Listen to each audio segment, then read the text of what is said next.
કરે એટલે ત્રીજું સર્ટિફિકેટ આવે. બાળકને સ્પેશિયલ આમ કરવામાં આવ્યું છે એટલે બાળકને સર્ટિફિકેટ આપવામાં આવે છે.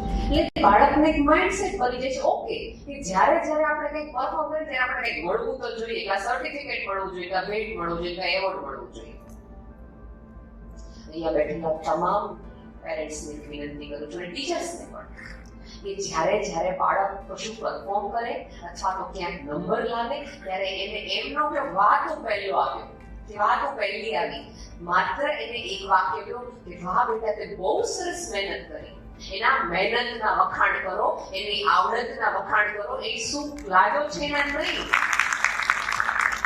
તો આવતા દિવસોમાં એને મહેનત કરવાની મજા આવશે. ઓલા કિસ્સામાં કેવું છે કે એને ફર્સ્ટ લાવવું છે. અત્યારના બાળકોની જડે આપણે બધા એક અમારા જેવા વક્તાઓથી લઈને બધાને કે બાળકને બંધનમાં ન રાખો, બાળકને મુક્ત વાતાવરણ આપો, મુક્ત વાતાવરણ ચોક્કસ આપી દઈએ. મુક્ત વાતાવરણ પણ અપાય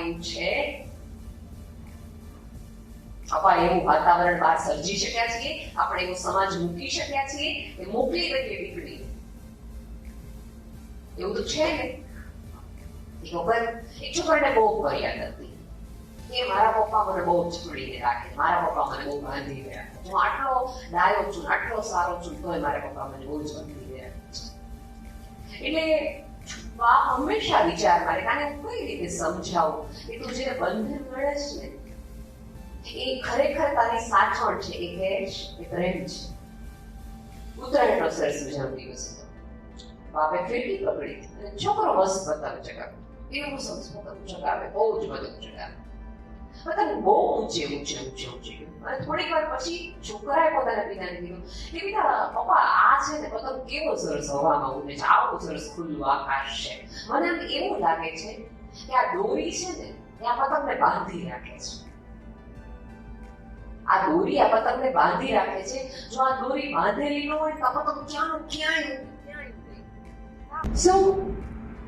છોકરાએ પપ્પાને એવું કીધું કે આ દોરી યારે બાંધેલો છે પતંગ એટલે આ પતંગ સરખો ઉડતો, બાકી ક્યાંનો ક્યાંય ઉડી જાય એવો પતંગ. તમે જોવો તો ખરા.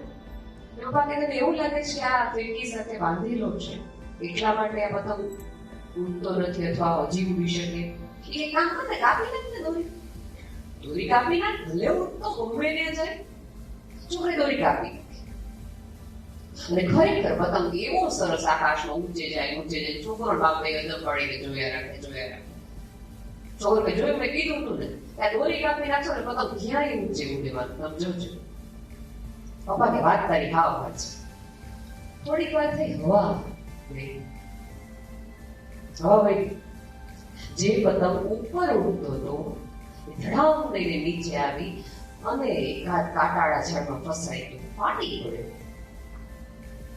ત્યારે છોકરાના પપ્પાએ સરસ રીતે ખભા પર હાથ મૂકીને કીધું કે બહુ સાચી વાત છે બેટા, કે જોડાય દોરી કાપી નાખી એટલે ઊંચે ઉડી ગયું, પણ જ્યાં સુધી પવન હતો ને ત્યાં સુધી ઉડી શક્યું, પછી તો જોઈના હાલ થયા.